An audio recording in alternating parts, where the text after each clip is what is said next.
안녕하십니까? 글로벌 기독 방송 GGB TV 은혜 나눔 초대석. 오늘이야말로 저 우리나라 기독교 역사의 한 획을 그으시고 지금까지도 그 마무리를 위하여 동분서주하시면서 고군분투하시는 귀한 목사님을 만났습니다. 발음이 좀 어려우니까 새겨 들으시기 바랍니다. 박영률 목사님을 모였습니다. 안녕하세요. 안녕하세요. 아니, 근데 이름을 이렇게 어렵게 지으셨어요. 예, 좀 그리 됐네요. 그래도 천천히 발음하니까 됩니다. 예. 제가 다시 한번 해볼게요. 예. 박영률 맞죠? 맞습니다. 야, 이거 감사합니다. 예. 이렇게 참 모시기 어려우신 참 어르신인데 오늘 이렇게 초대 은혜해서 너무 감사합니다. 아이, 별 말씀이요. 오늘 있는 그대로 우리 많은 시청자분들에게 목사님께 그동안 우리나라 기독교 역사에 이루어오셨던 발자취에 대한 이야기를 좀 진솔하게 나누고 싶고요. 또 지금 뵈니까 연세가 좀 80이 넘으셨는데 또 정정하게 보이십니다. 예. 그래서 제가 이제 그런 모습을 보면서 목사님이 하셔야 될 일이 너무 많다는 것을 좀 알게 됩니다. 그래서 우선 뭐 여러 가지 이야기가 있지만 우선 여기 오면 제일 먼저 얘기 나누는 게 목사님의 그 어떤 지금의 하나님의 거룩한 뜻을 존중하며 따르고 있는 신앙의 시작이 언제 어떻게 됐는지 그 얘기를 먼저 듣고 싶습니다. 예. 네. 누구나 성장하는 과정에서 멘토가 있는데 저에게 제일 중요한 멘토는 어머니였고요. 네. 어머니가 제가 1살 때 아버지가 돌아가셔서 사형제를 키우기 위해서 그러셨군요. 진짜로 고생을 많이 하셨어요. 그러면서 저에게 특별한 사랑을 못 받았다는 이유 때문에 저한테 관심을 많이 가지고 저를 믿음으로 기도를 많이 해주셨죠. 그러셨군요. 그리고 좀 성장한 다음에는 대학생 선교회 김중건 목사님이 또 제 신앙의 멘토였고 지도자였습니다. 예. 그러셨군요. 그러면 어린 시절을 강원도 네, 양구 예, 거기에서 이제 좀 나셨잖아요. 그렇습니다. 지금도 기억나는 게 있나요, 양구에? 양구 하면은 그 뻔치폴이라고 시래기가 유명하고 네. 지금 사과가 유명한 그 지역인데 네. 거기에 분지가 되어 있는 거기서 제가 태어났습니다. 그러셨군요. 저도 양구하면 기억나는 게 제가 이제 대학교 다닐 때 보이스카우트, 걸스카우트 아이들을 데리고 그쪽으로 이제 캠프를 갔던 제가 겨울에 가서 아주 추울 때 굉장히 고생한 기억이 나는데 그렇죠. 양구 춥죠. 네네 그런 기억이 있습니다. 그러면 일단 목사님께서 기독교에 관계된 일에 몸담아 헌신적으로 일을 하시면서 그것이 어떻게 보면 CCC라고 하는 그 큰 단체를 이루고 그러면 목사님께서 이제 목사님이 되시기 전에 대학교 활동하면서 CCC와 연관된 일을 그 과정이라는 게 있잖아요. 예. 그 과정에 대한 거를 좀 이렇게 말씀해 주십시오. 제가 대학생 때 기독학생회에서 활동을 했는데 네. 그때 CCC가 명동에 있었을 때 한 2번 나갔던 기억이 나요. 네. 그러나 그건 그냥 다니라 간 것이고 네. 거기 인볼브 한 건 아닌데 네. 나중에 이제 중고등학교 교편 생활할 때에 그때 구체적으로 CCC가 인볼돼서 네. 인볼된 이유는 민족 보고마 운동을 한다는 그 민족 보고마에 뿅 가가지고 네. 학교를 사표를 놓고 CCC의 스텝으로 가게 됐습니다. 그게 이제 시작이셨군요. 예. 그러면 그때 당시에 대학교 활동하실 때 활동에 뭐 또 다른 뭐 믿음의 활동이라든가 이런 것들이 좀 있었나요, 그러면? 많이 있었죠. 기독학생회를 중심으로 네. 저는 풀피리 회장이었는데 풀피리는 문항하는 사람들이 모였고 네. 4개의 단체가 있었어요. 거기에 네. 이제 우리 친구들이 다 각자 회장을 했는데 네. 거기서 하면서 강의 시간 외에는 기독학생으로서 그 사무실에 가서 기도하고 또 여러 가지 개혁하고 했던 그런 기억이 납니다. 그랬군요. 그러면 그때 사실 우리나라의 믿음이 정말 불같이 일어났던 그런 시기라고 저도 기억을 하거든요. 저도 이제 어머니 손에 이끌려서 교회 갔던 기억이 있는데 그때의 우리나라의 교회의 어떤 전반적인 분위기라고 할까? 그런 건 그때 좀 어떠셨던 것 같아요? 70년도가 되면서 김중건 목사님이 KY를 통해서 네. 민족보호막 운동을 선언하셨어요. 네. 그리고 71년도에 대전 충무체육관에서 12,000명이 모여서 아유. 대형 집회를 했고요. 네. 그때부터 큰 집회였죠. 네. 그러고 나서 이제 미국에서 선언하기를 74년도에 엑스포 74를 하겠다고 네. 선언을 하셨습니다. 아. 그때 한국 교회는 침체에 있었고 네. 교인도 그렇게 뭐 몇백만 없었습니다. 네, 네. 엑스플로라는 민족보호마 운동의 그 행사를 통해서 1년 동안에 110만 명이 성장하는 그런 아. 놀라운 역사가 있었습니다. 아, 그랬군요. 그러면 그런 놀라운 역사의 중심에 그때 목사님께서 같이 다 활동을 하신 거잖아요. 그렇죠. 저 김주호 목사님이 이제 이끄셨고, 네. 그다음에 그 밑에 국장들이 있었는데 아. 4명의 국장 가운데 제가 한 사람이었습니다. 아, 그러셨군요. 그 어떤 추억과 기억들이 좀 또렷이 다 기억나시죠? 많이 납니다. 그때 뭐 어려운 일이 있었다면 어떤 게 주로 좀 많이 어려웠어요? 근데 대학생 선교 가는 집회 때마다 비가 많이 왔어요. 아. 그리고 이제 비하고는 끝일 수 없이 왔어요. 그런데 또 행사가 시작되면 또 비가 그쳐줬어요. 너무 감사하고 놀라운 사실은 김중호 목사님께서 기도보다 성령보다 앞서지 말자는 구호를 가지고 계셨는데 아, 그걸 예, 외치게 예, 했는데 예, 예. 기도하면 될 것도 안 되고 안 될 것도 되고 그런 역사 체험을 제가 많이 가지고 있습니다. 그래서 엑스플로 때에 그 강단 밑에다가 24시간 기도팀을 집어넣는데 네. 어떤 때는 이건 꼭 될 것 같은데 기도가 약할 때는 안 돼요. 아. 근데 어떤 때 이건 전혀 불가능한 건데 기도하니까 그것도 해결이 돼요. 아멘. 그런 경험을 많이 가지고 있습니다. 아, 그러셨군요. 예, 예. 그러면 그때 이제 목사님께서 그때 활동하던 같이 동역하던 여러 분들이 있잖아요. 많이 있죠. 근데 거기 또 목사도 있고 목사 아닌 사람도 있고 그때 당시에 그러면 직분이 어떻게 됐었나요? 제가 목사님은? 저는 국장이요. 아, 국장. 예, 예, 예. 아, 국장. 그러면 예. 그때는 목사님이 되시기 훨씬 전이잖아요. 목사 되기 전이죠. 근데 훨씬 예, 예, 전이잖아요, 예. 그것도. 아, 그랬군요. 그러면 그때 같이 활동하신 분들이 지금도 이렇게 있다면 뭐 연락하고 하십니까? 가신 분도 계시지만은 네. 아직 또 살아 계셔서 네. 대학생 선교회 CCC의 나사렛 형제들로서 네. 뒤에서 후원하는 그런 분들이 많이 계십니다. 예를 들면 네. 한국 그 조창기도회 회장을 2번 역임한 두상달 장로 네. 이런 분도 그때 같이 활동을 했고요. 네, 네. 칠성그룹의 회장으로 있는 주수일 장로 지금 네. 그 가정사역을 하는 분인데 네. 그분도 지금도 살아 계시고요. 아, 뭐 그렇습니다. 그러면 그때 만나셨던 그분들이 이제 다 좀 어느덧 연세가 좀 그렇습니다. 드시고 예. 근데 저도 사실 뭐 목사님 앞에서 뭐 이렇게 나이 얘기하기는 좀 송구합니다만은 저도 이제 70이 다 됐거든요. 예, 예. 근데 그때의 그 열정적으로 중심적으로 일을 해왔던 그분들이 있었기에 예. 지금도 CCC 활동하면 사실 교계에는 모르는 사람이 없고 그렇죠. 그때의 활동을 저도 어렴풋이 기억하는데 예, 정말 굉장히 큰 일을 하신 거예요. 그렇죠. 그때 네. 기억나는 것은 엑스플로 74를 홍보하기 위해서 네, 대전, 수원, 그다음에 공주, 천안 등지에서 네, 1,500명의 학생들이 네. 엑스플로 74라는 티셔츠를 입고 아, 자전거로 네, 엑스플로에 맞춰서 네. 여의도 입성한 사건. 그게 아주 기억에 남습니다. 아, 그랬군요. 저도 어렴풋이 뉴스에서 좀 본 예, 기억이 그렇습니다. 좀 있어요. 아, 그랬군요. 또 하나 놀라운 것은 네, 고등학생들이 네. 여의도가 그 아스팔트처럼 지금 공원이지만 옛날에 아스팔트였거든요. 그렇죠. 예. 아스팔트 거기를 학교가 끝나면 대학생들이 그 고등학생들이 1,000명이 모여와서 아, 밤을 새우면서 그 아스팔트를 기도로 녹였던 그 사건은 지금도 눈물겨운 사건들이 많이 있었습니다. 아, 그랬군요. 예, 예. 저는 사실 그거는 뭐 좀 송구합니다만 잘은 모르고 그냥 여의도 하면 그냥 그 빌리 그레엄 예, 목사님 오셔가지고 그땐 저도 좀 가보기도 했었지만 예, 예. 아무튼 그런 것이 기억이 납니다. 빌그램 대회는 저녁에 부흥회였고 CCC한 엑스프로 74는 30만 몇천 명을 네.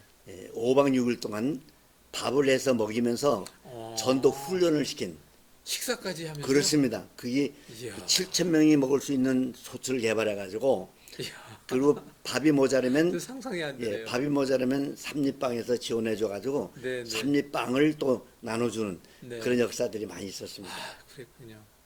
저도 사실 또 송구하다는 말씀을 드려야 되겠습니다만은 그런 정말 역사적인 간증의 체험들을 직접 만들어 오신 장본인이시잖아요. 뭐 심부름했죠. 네. 근데 지금 목사님 같은 분들이 있으셨기에 지금 우리나라 기독교계가 자리매김되면서 여기까지 오지 않았나 좀 이런 생각을 좀 하게 됩니다. 감사합니다. 근데 지금 무엇보다도 이제 CCC에 대한 것은 그렇고 뭐 좀 그런 가운데서 여태까지 이제 뿌리를 그러면 CCC의 활동에 대한 것은 지금 어떻게 되고 있나요? 지금은 이제 김 목사님은 돌아가셨고 네. 후임으로 저에겐 제자인데 네. 박성민 총재가 네. 열을 맡아서 잘 운영하고 있습니다. 아, 그렇군요. 지금은 CCC 스텝이 780명입니다. 아, 스텝만 해도? 예, 그것도 뭐 적지 않은 그렇습니다. 예, 그렇군요. 그러면서 이제 목사님께서 그런 활동과 함께 있다가 이제 목사의 길을 가게 됐잖아요. 그렇습니다. 그게 어떤 계기와 동기였나요? 굉장히 궁금해요. 그게. 나는 사실은 신학은 하더라도 네. 목사는 안 되려고 그랬어요. 아, 그랬군요. 근데 목사가 되고 나니까 저희 어머니가 계속 기도하기를 우리 박 목사가 되면 좋겠다. 어머니의 예. 기도가 이제 컸고요. 그렇죠. 그리고 주변의 사람들이 기왕의 목사가 됐으면 목회를 해야 된다. 네. 그래서 이제 교회를 개척을 했었죠. 아, 그러면서 CCC에 사임을 했습니다. 그랬군요. 일단 개척교회를 시작을 했군요. 예, 예. 그때 교회 이름이 뭐였습니까? 한마음 교회였습니다. 역시 한 마음 돼야 되니까 예, 예. 이름이 아주 아름답습니다. 그러면 이제 그렇게 하면서 신대원 쪽에 관계된 여러 일도 이제 같이 그때 하시고 또 교편도 잡으셨지만 교수 활동도 하시고 그럴 때 많은 그 후배를 양성했잖아요. 그렇죠.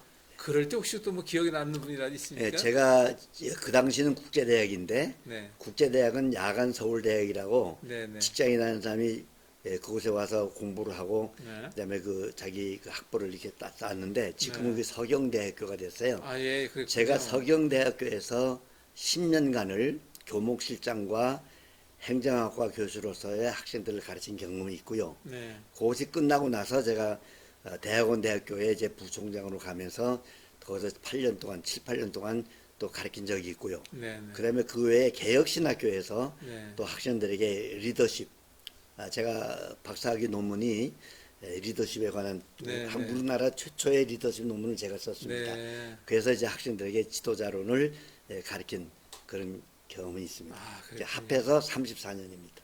아유, 참, 정말 장본인이십니다. 아닙니다. 그럼 그때 제달 중에서 지금 특별히 뭐 연결이 되고 뭐 참 기억에 남고 하는 뭐 그때 분들이 있나요? 제자들 가운데서 여럿이 있지만은 네, 지금 미국의 뉴욕에서 사역을 하고 있는 111 기도 운동하는 김호성 목사라고 계세요. 아, 예, 그 예. 김호성 목사가 지금은 하루에 200만 명씩 그 제자들이 전도를 하는데 네. 아마 세계적으로 제일 전도를 많이 한 목사 중에 하나입니다. 아, 예, 그렇군요. 김호성 목사가 저를 스승으로 알고 네. 올 때마다를 찾아오는데 제 건강 그 약품도 많이 갖다 주고 네, 김호성 목사가 기억이 나고요. 네. 그다음에 최명자 그 복음 가수의 남편 되는 강학수 들어봤습니다. 예.